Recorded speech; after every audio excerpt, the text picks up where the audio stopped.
Welcome back to part 9 of the Stealth Silverado build. The big panels are laid, but today we're tackling the real test of patience, the passenger side door handles and side view mirrors. The devil is completely in the details.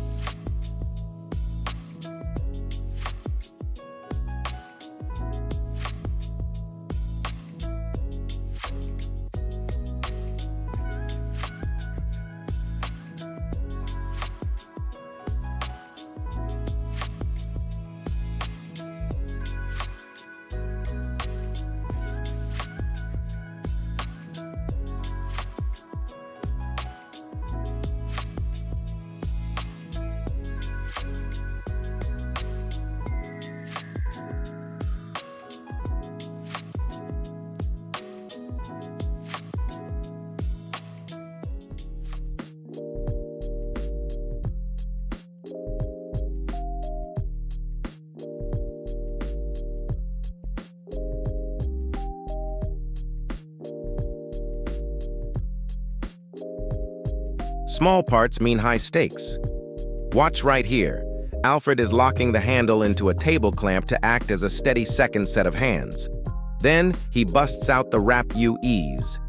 This tool is a lifesaver for distributing tension perfectly across the contours of the handles and mirrors, ensuring the vinyl won't pull back or bubble later.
Mirrors and handles take the brunt of daily wear and tear, especially on a heavy-duty workhorse. That's why we take extra care post-heating every edge to lock the vinyl's memory in place. To seal the deal, we give it a final wipe down with S solution. It cleans, protects, and gives that satin black an unmatched premium finish. With the passenger side completely buttoned up, this truck is one step closer to the market. If you or someone in your circle needs a highly reliable, updated used truck in South Florida, drop us a line before someone else snatches it up. Head to vtwinskins.com to explore our full line of over 330 premium color PPF choices. DM us the word credit for your free 2026 guide and a $250 installation credit. Follow Alfred Wraps on YouTube so you don't miss the next drop.